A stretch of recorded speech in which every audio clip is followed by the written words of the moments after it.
Hi everyone, welcome back to my channel Mounika talks. ఈరోజు వీడియోలో fish curry అనేది ఎలా ప్రిపేర్ చేసుకోవాలో మీతో నేను షేర్ చేసుకుందాం అనుకుంటున్నాను. ముందుగా ఫిషెస్ని అయితే నీట్గా వాష్ చేసుకున్న తర్వాత ఒక సాల్ట్ వాటర్తో ఉంచాలి. మనం ఎప్పుడైతే కర్రీ చేసుకుంటున్నామో అప్పటి వరకు అయితే సాల్ట్ వాటర్లో ఉంచడం వల్ల అవి ఫ్రెష్గా ఉంటాయి అన్నమాట. అదేవిధంగా ఇక్కడ మీకు స్క్రీన్ మీద చూపించిన విధంగా ఆనియన్స్, స్ప్రింగ్ ఆనియన్స్, అల్లం వెల్లుల్లి, మిర్చీస్, మెంతాకు ఇవన్నీ కూడా మనం ముందుగా కట్ చేసి పక్కన పెట్టుకోవాలి. ముందుగా ఒక కడాయి తీసుకొని దాంట్లో అయితే ఆయిల్ పోసుకొని మిర్చి అండ్ ఆనియన్స్ అయితే యాడ్ చేసుకోవాలి. అవి కొంచెం ఫ్రై అయిన తర్వాత వాటిలో కొంచెం మెంతికూర అండ్ స్ప్రింగ్ ఆనియన్స్ అయితే యాడ్ చేయాలి. స్ప్రింగ్ ఆనియన్స్ అండ్ మెంతికూర యాడ్ చేయడం వల్ల ఈ కర్రీకి అయితే ఇంకా టేస్ట్ అనేది చాలా బాగుంటుంది. మీకు తెలుసా, ఫిషెస్ని బట్టి కూడా కర్రీ చేసే విధానం అనేది చేంజ్ అవుతుంది. కొన్ని ఫిషెస్ అయితే మనం ఫస్టే ఇట్లా మామూలు కర్రీలా చేసుకుంటాము. మరికొన్ని ఫిషెస్ అయితే లాస్ట్లో యాడ్ చేయాల్సి ఉంటుంది. ఒక 10-15 మినిట్స్లో దింపేస్తాము కర్రీ అనగా అప్పుడు యాడ్ చేసుకోవాల్సి ఉంటుంది. కొన్ని ఫిషెస్ అనేవి స్పెషల్ అనమాట. దాన్ని బట్టి కూడా టేస్ట్ ఇంప్రూవ్ అవుతుంది.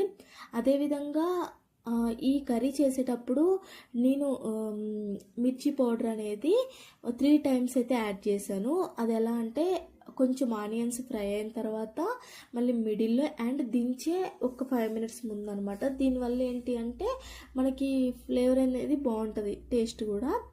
ఇక్కడ మీకు చూపించినట్టు సాల్ట్, పసుపు ఇవన్నీ యాడ్ చేసుకోవాలి.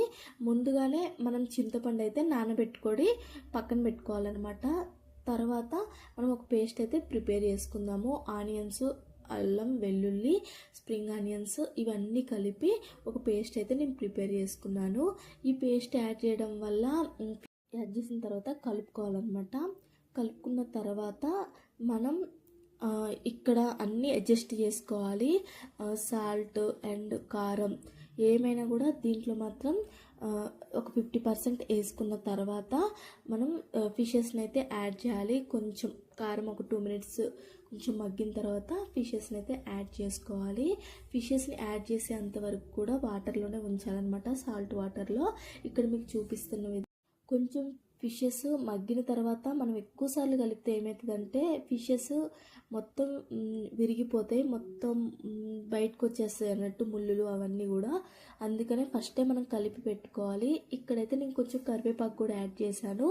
దీని ఫ్లేవర్ ఇంకా ఇంప్రూవ్ అవుతుంది అనమాట. అదే టైంలో నేను కొంచెం చింతపండు రసం కూడా యాడ్ చేశాను. చేసిన తర్వాత ఒక 5 మినిట్స్ అయితే ఇట్లా మగ్గనిద్దాం. మగ్గనిచ్చిన తర్వాత, if you like this video, do like, share and subscribe our channel. Thanks for watching.